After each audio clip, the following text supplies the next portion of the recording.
starts from now. Yes. No, we have like 10 minutes now for the localizer. Okay, The runway is free now. You can use. You can measure the 10 minutes would be short. 7 minutes is short. I think better. Just do it. Let's see if we can hold back the departures. Let me just comment. But the runway is sterilized. For now, there is no Departure. No departure. Let's comment. So let's just comment on the next one.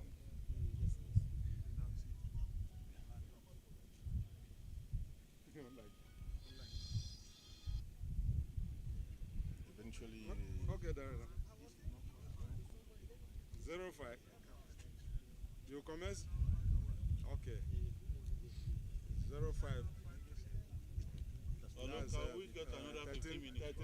13 minutes. No problem, we can do it. It's commencing the localizer. Yeah. We will not be able to take Change the battery. Change the battery. So they don't accept it, so can we bring it? Okay, excuse me, sir. You have an ETA for 05. What? Hello, sir. you know what? Just keep preparing for the Just next one. put your program. Enter it. Yes. So when you're done. Okay, copy. Which is because the operation requires 15 minutes. No, it's not 15 minutes. Okay. Not now. Just let them 7 finish. minutes. Okay. Okay, so he's in position. So you see the drone rotate then the antenna towards the localizer position. And now he starts to fly outwards.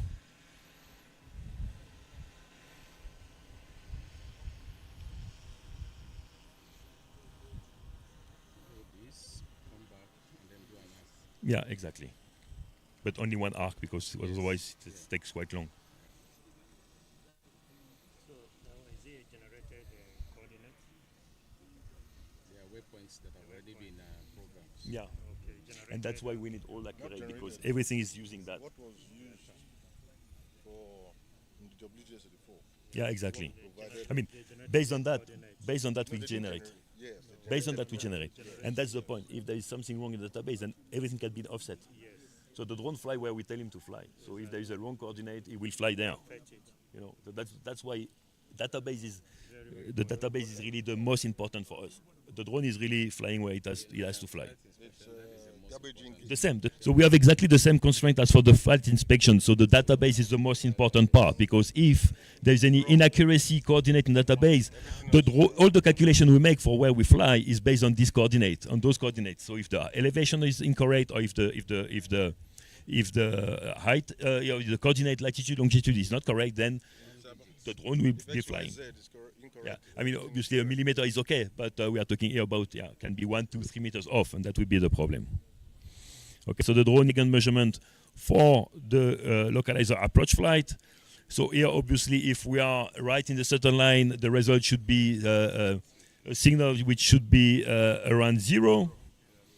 Okay, actually, we can see we have 0. I can see on my screen that I am minus 0.07, minus 0.813. So it can change a little bit because of the stability of the system. But yeah, overall, we have to be within those tolerances. This is something we can configure actually. We can configure 10, 20 meters. It's really to try to keep the position as good as possible. So the drone now reached the end of this second measurement, and it will go now flying to the right. So we will go to the, actually here I did a measurement of minus 3 degrees of the localizer. So, but there is also the pilot and the drone, which is normally, let's say, change between countries, but let's say maximum would be 500 meters, which would be still something acceptable for me. But maybe in some countries it's 300 meters, 200 meters. But as long as the line of sight. Yeah, I long as it's line of sight. But you see, when you see a dot, what is line of sight? We don't know exactly what is line of sight. I mean, I can see something. I mean, we can see something, but how far is that? and how is the so the most important is Perspective. the most important is to get still the let's say the link, obviously. So now here we are 308 meters from our home position. Okay, so from the takeoff position we are 300 meters. So from the center we are a little bit less. It's 3 degrees, so I don't know exactly. I did not make I could measure after. So now we are starting to measure this arc. Okay. And what else we were saying? You were describing. We were talking about line of sight. And so on. Yeah, about line of sight. So here also, so that for localizer, Like how application, like how criteria. so for the localizer, there is also a new room for new, let's say, measurement possibilities. You can fly closer, like something in the middle of the runway, where you can get a good compromise with the distance and the near field and the far field. Also, something which is very interesting. A unique feature in our system is that all results can be exported to Logan and Atoll software. I don't know if you use Logan Atoll software. These are the software which is used to simulate the localizer on the glide path. Some of the companies who are doing this installation, there are some experts who are doing that. So based on the result, based on the theoretical, they can see what parameters has to be changed in order to improve the signal. And this is, for instance, what they are doing in Germany. They really like us to provide, then they input that into the simulation software, and they can see some parameters and then improve the measurement. So now the drone is still going to the left.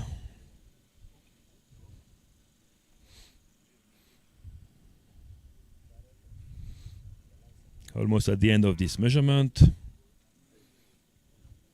So on my screen, I see the drone moving. So that's why I know is that nearly at the end of the measurement. Okay, so now we are at the end of the measurement, and the drone will again, like for the glide path, it will simply come back to the takeoff position and land, which become then the landing position. It is also possible to change this landing position.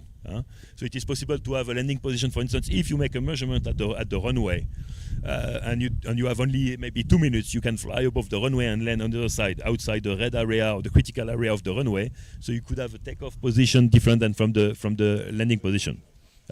That needs to be surveyed. That you need to know that there is a flat area that the drone, because the drone is can land simply automatically alone. So there is a little bit of wind up there, but the drone can really also handle the wind quite easily. It's always the question of the wind. It's like for the real airplane, it's not when we are flying, it's for the takeoff and the landing.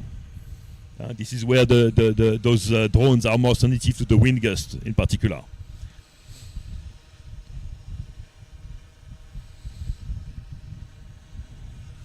Okay, so now the drone is just coming down slowly. So what you have seen now is with those two flights of the first one approximately 6 minutes, the second one I would say 8 minutes. Yeah, it would be 8 minutes at the end. We have measured the glide path on the localizer. So that's very very quick and efficient to get. You can open the airspace as soon as it's on the ground, yes. Yes.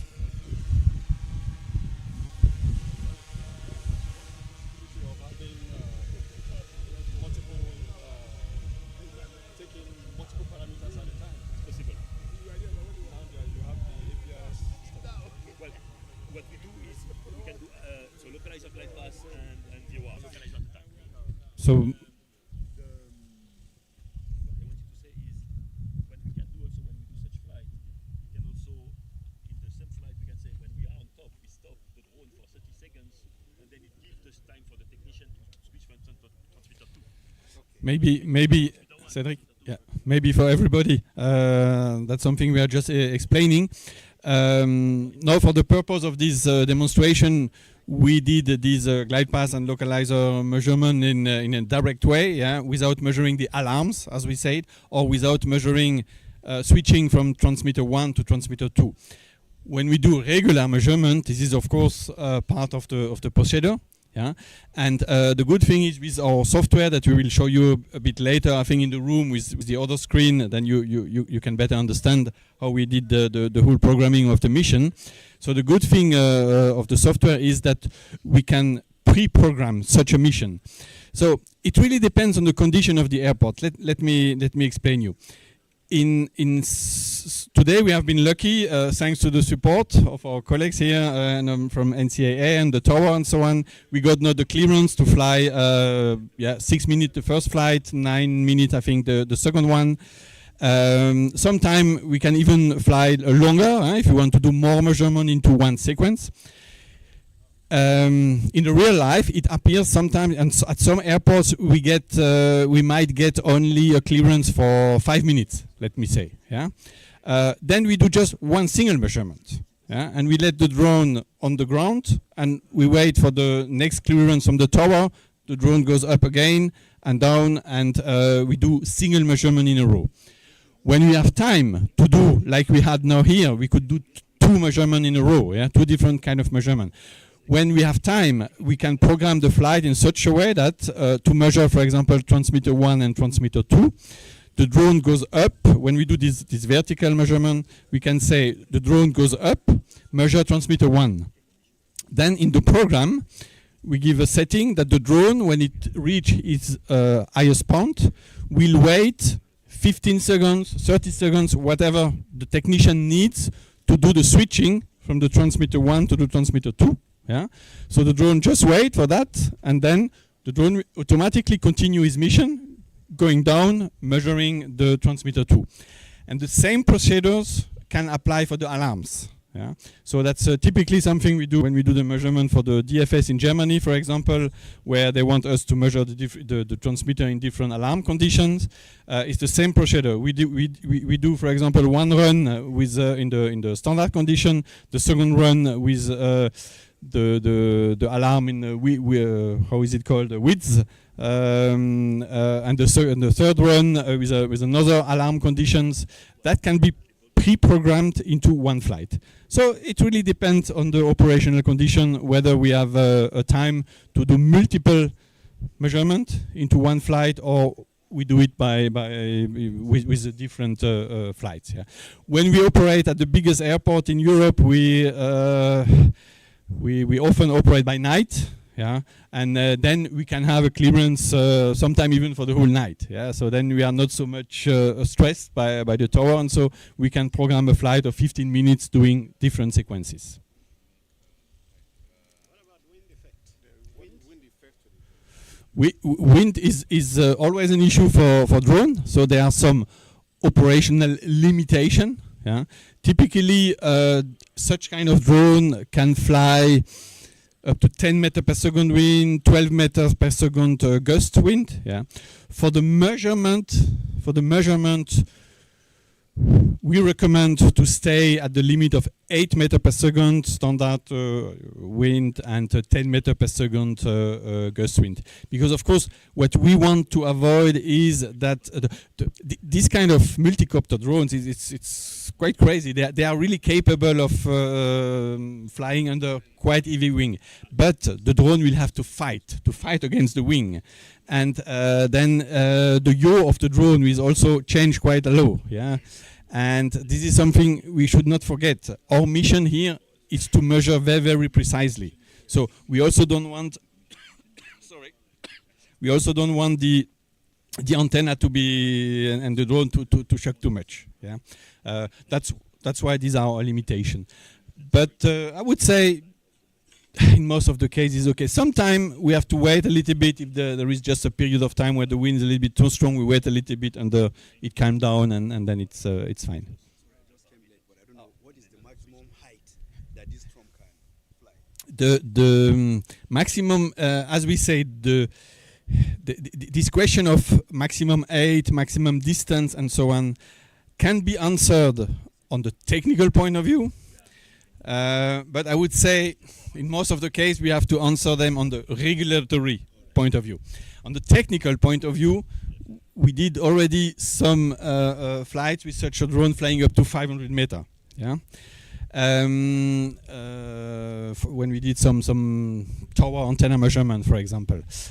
If now we are really following exactly the rules of flying line of sight, 500 meters is actually too much. Yeah, the line of sight is calculated based on the span of the drone, and the span of this drone is 1.20 meters, and there are some formula. And for example, I think the FAA in the US, they say the line of sight of such a drone would be 350 meters. For the NavAid measurement that we are doing here, it's all okay because we don't need to fly such long run. Yeah, I will explain later in the room that a bit the comparison between drone measurement and flight inspection with the aircraft, which of course can fly very much longer run. But for the type of measurement that are interesting with the drone, this capability is sufficient.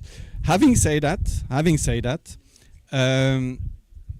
again, depending on the rules, we are quite convinced that in the future it will be a bit easier to get authorization to fly BVLOS, beyond line of sight. Yeah? It's already possible, actually, for example, but with some additional constraints, yeah, in terms of tracking, visibility of the drone, and a lot of things.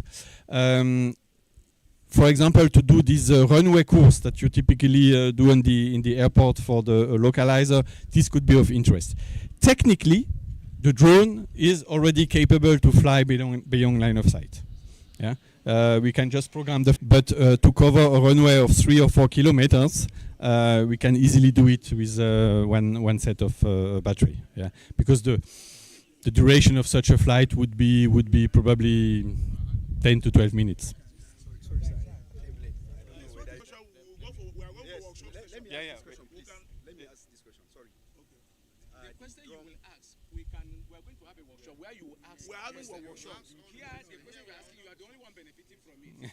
I'm the only one. Yeah. But we need the wider house. So no problem. I reserve the question. Yeah, thank you, everybody. I think we are done with the demonstration of the drone calibration. We want to go back to the base where you will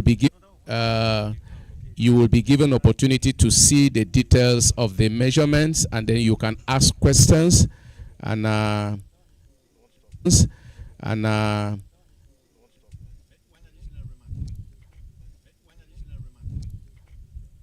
okay, and then you can ask questions. Thank you. I just wanted to give one additional remark also for the one who joined a bit later on the setup that we have here. What is very, very important, and you see that the RTK base station is exactly positioned on this red dot, and this point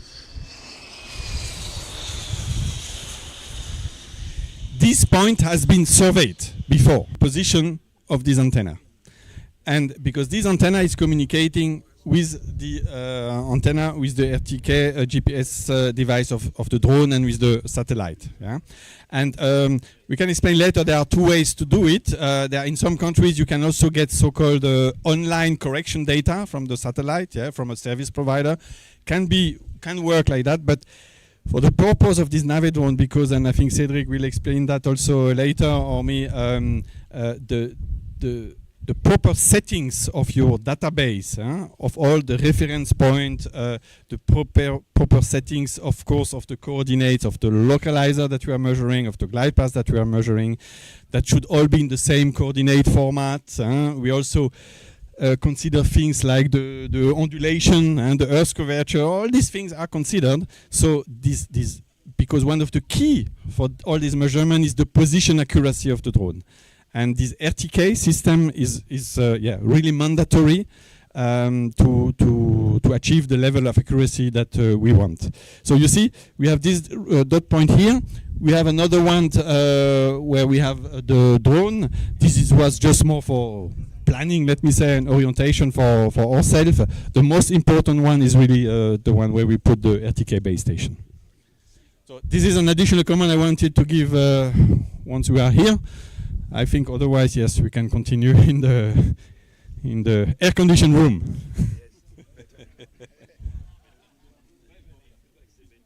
Popka.